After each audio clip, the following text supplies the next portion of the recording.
Well, for some reason I bought another tractor. Time to take it home. Of course we don't have brakes. I've got half of a left brake, no right brake whatsoever. And it's locked up. So I can't even put it in gear and engine brake. I mean, I could dump the clutch, but I'd rather not damage anything.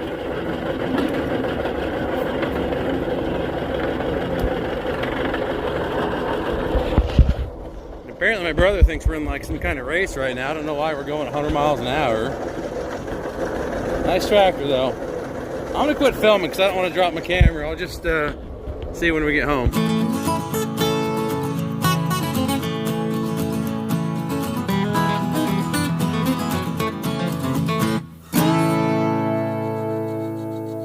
I was hoping to get a little more footage pulling this thing home, but my GoPro was dead, so I had to use the cell phone, and that's just not, the easiest thing to use. So the story I got from the previous owner on this was it ran pretty good, and he was mowing along, and all of a sudden, boom, he exploded the ammeter gauge here. At some point, somebody converted it from 6 volts, but you can see it still has a generator, so I don't know if they just put a 12-volt regulator on there, and they're trying to do it that way. I'm kind of wondering if that boom he heard was, just blowing up the ammeter because he's not feeding it the proper voltage from this 6 to 12 volt conversion. Like I said, I don't really know if it was done right or not. So he said it went boom and shut off, and he said it fired right back up and ran totally normal. He drove it up in front of the shed and parked it, went back out a few days later to start it, would not start, and has sat ever since, and it's now locked up. I'm going to assume that he either also fried the coil, maybe burned up the points from running 12 volts to them, and this is actually a 6 volt system. Who knows? But for now, the biggest thing is it's locked up. So my current plan is to remove the tin, because if you look at this thing, the tin is spotless. It is straight as an arrow.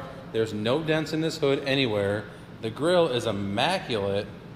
I mean, this tin is perfect. If somebody wanted to restore a tractor, this is the one you want to use. The fenders, they're not cut up. There's not a bunch of holes drilled in them. I mean, they're factory. I don't know how this thing survived as well as it has. If I'm reading that serial number right, I believe this is a 1939. And on a side note, there's a giant wasp nest in here somewhere because the wasps were flying out from around the oil fill cap the entire time home. And based on just how not straight this crank handle is, you can see just how locked up it is. He was really putting the beans to this thing, trying to crank it over, and it clearly won't go. Now that we've got the hood pulled off, we've got a lot better access to get in here to these plug wires.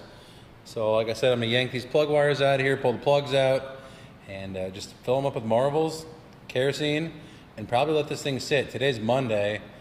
I might come back every day and try and turn on the crank up here a little bit if I can. I might just let it sit. I don't know.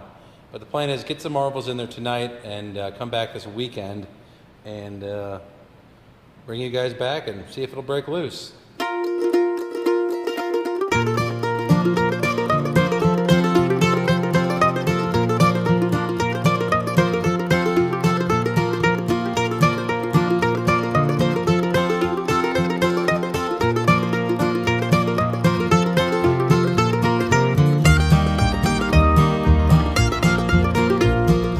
I could get the lid off. Alright, for round one, I'm gonna go with marbles. I've got this shoved in the spark plug hole. How well, I don't know. Got a sheet of cardboard on the ground, but I'm still pretty sure I'm gonna make a giant mess with this. There's really no good way to do this and stay clean.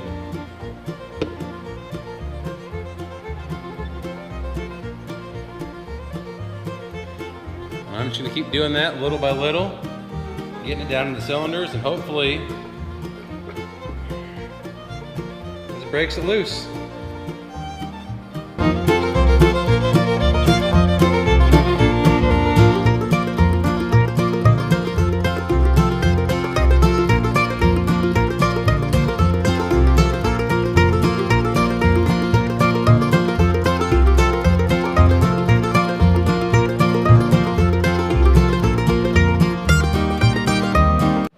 So something else I discovered when I pulled off the distributor, look how far these points are gapped.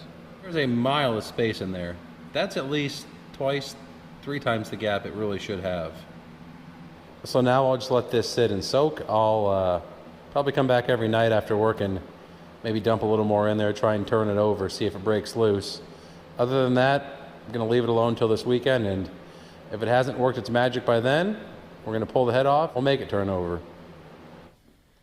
All right, let's put some kerosene in here, see if that'll help.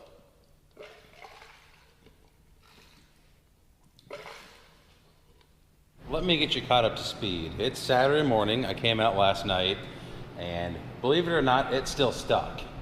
So I decided I was gonna put a jack under the crank, and well, let's go over there and look at it. So I decided, why not put a jack under the crank handle, giving me, constant pressure upwards, and see if that does anything. So now the plan is to remove the starter here. I think it's just this one bolt. Take out this bolt. The starter will pull out the back, and then I'm gonna stick a long pry bar in through this hole and see if I can't get some rotation out of this motor.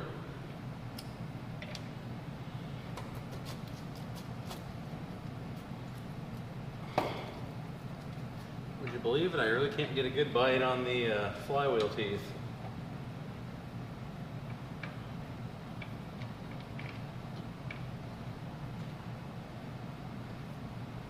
Oh yeah, she's locked up. That's all the way one way. Now look at this. I realized that wasn't much. However, it did move. Well, time for the next step. I removed the PTO drive for the belly mower and put a breaker bar on the PTO shaft and just gave that about all I had, and well, no luck. Up here through the starter hole, same thing with the pry bar. I've been going back and forth, and all I can get is about one tooth back and forth, and that's it. So I said, well, enough is enough, and I removed the valve cover. And you can see this valve here, and this valve, real nice. But then, this valve here, that's good too. So is this one. But then this one, and this one, well, they just stayed down when I tapped on them. So we got 3 stuck valves. This one was stuck, but it came back around just fine. So, no big deal. We'll get the nut off and push them back up. The next step is going to be to take these nuts off, take this whole rocker arm assembly off, take the push rods out, head bolts. Then I'm going to plop the head with the exhaust manifold and intake still on it. Just pull the whole thing off and get really violent with this thing. Or find out it's blown up, and then I don't have to get violent because it's a parts tractor and it's going to go right back on Marketplace. This might be a better visual. You can see the valves are all about the same height till you get to this one, which is down a little bit. This one here is down a fuzz too, you just can't tell. And then this one is, well, it's way down. And if we come over here and look at the push rods, which one of these is not like the other?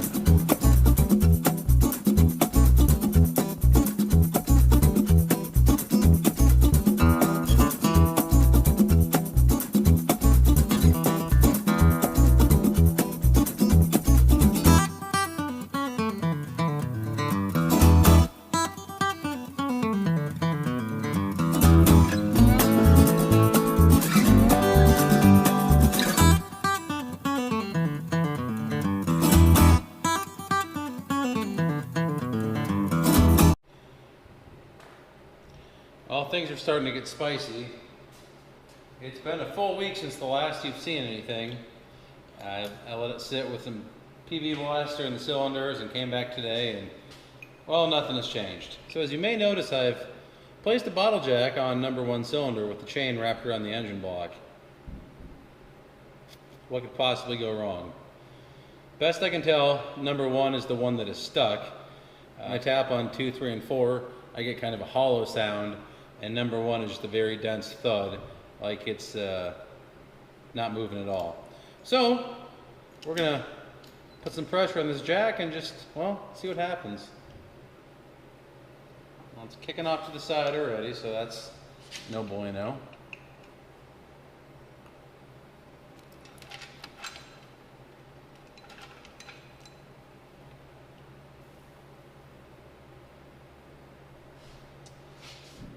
It's making some noise, but I really think it's just the blocks of wood that are crunching. I don't think it's the pistons moving at all. Yeah, that's just my block of wood crunching. If you listen closely, thud, thud. I don't know if that comes through in the camera, but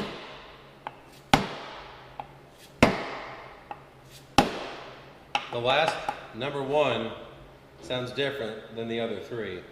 So I really think number one is the one that seized up. Figure, why not? I use a torch to break loose every other rusted surface. Why not now?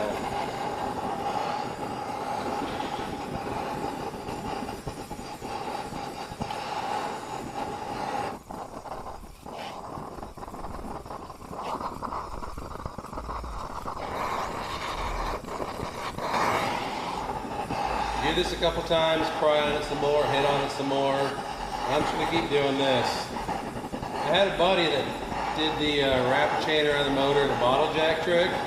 The difference is he had a farm-all, so he had frame rails down here that he could hook the chain to and not just stick it on the flat side of the block down beneath. He also had an old piston that he set on top of the piston to press down on, whereas I'm just pushing a wood block in the center of the piston, and I can't perfectly press down on all of it. So there's a couple variables that just make me nervous. Whether I'm going to damage the edge of the oil pan or just crack the center of the piston. Not saying we're not going to go back to that, but for now, we're going to try this.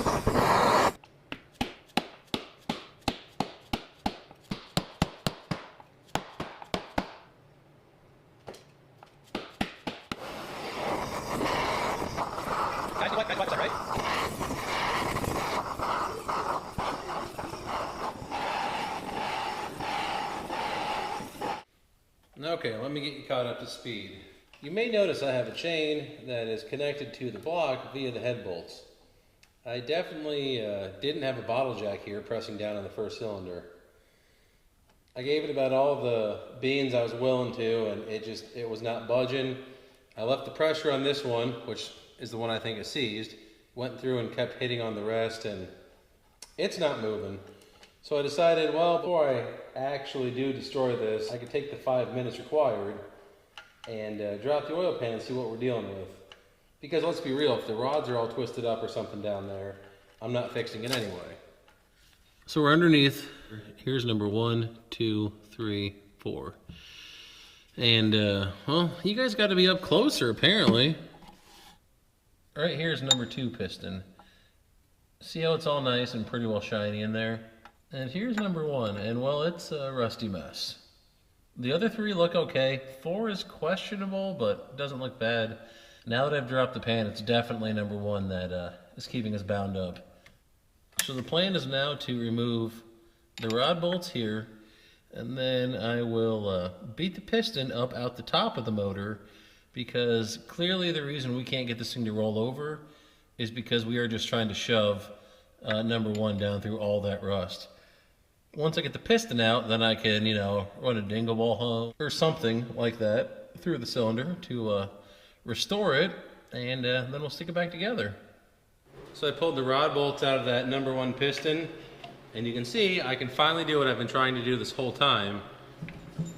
Turn the motor over, or to its bottom.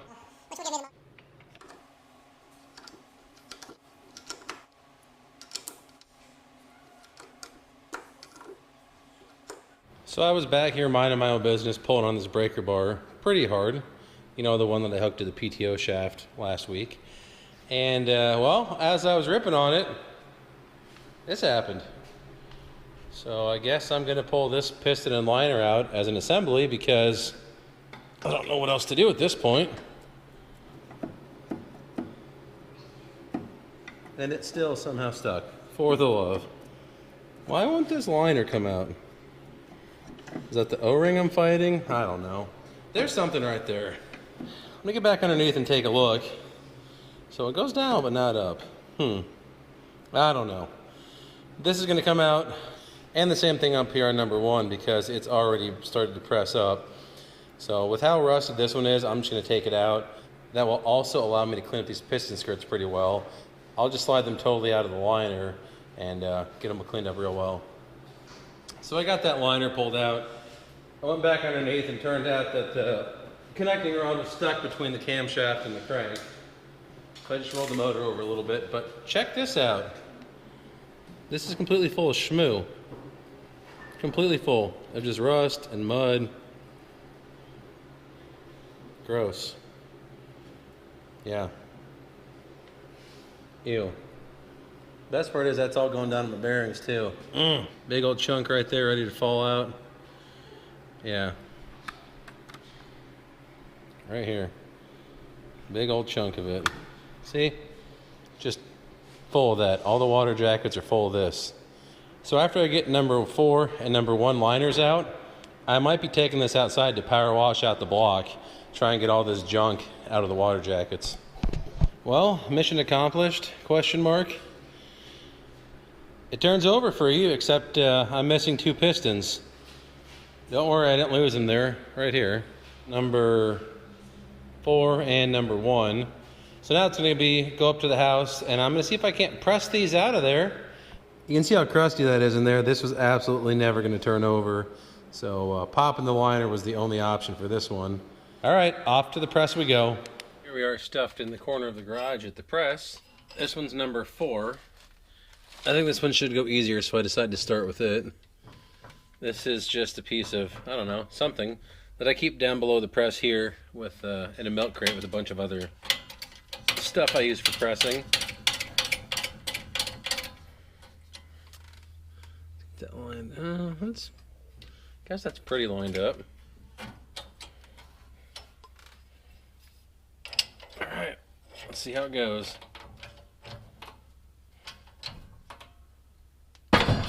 Whew. There we go.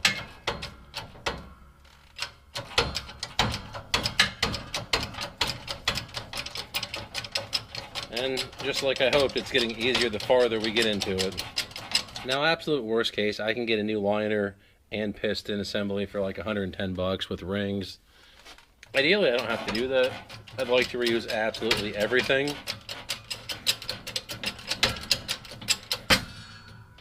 Mostly because I'm not actually rebuilding this. I'm just getting it broke loose and seeing if I can get it running again.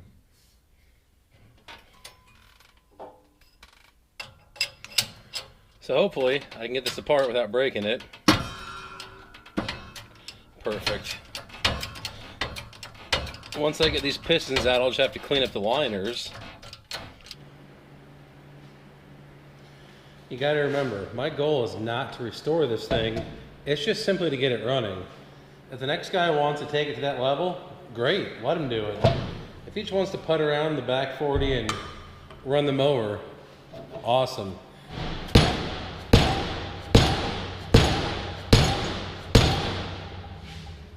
Well, this thing's just gonna fight me all the way, isn't it? Let's try the other one. Well, that one shot right out. I'm guessing that means this one's number 4. Yep.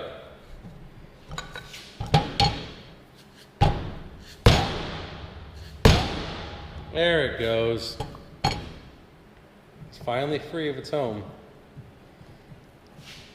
Oh, almost. Come on. For the love. Can you please just let go? Well, good news here is the rings aren't seized. The oil control, well, that one might be, but the other ones aren't. There she goes. Up here on the top end, it's actually not that bad. It's down below where, yeah, gross. Now, fortunately, this is not part of the combustion chamber. That's all this top half up here. So I'll throw a dingle ball through there and see if I can't hone that out. And you'd be surprised. This liner just might come back around. That's going to do it for this episode. I'm going to further tear into this, get them cleaned up. Do the same over here with the block, get her ready to go back together, order a few parts that I have to. In the meantime, if you guys could drop down below, subscribe, give me a thumbs up, comment. Any of those things will greatly help out the channel, which will let me do things like install more than 2 lights in the ceiling, finish painting, build a mezzanine, make this shop way more awesome, way less echoey, and stop running a variety of fans like this one, the one over there, you know, all that background noise in the first half of this video, that'll be gone.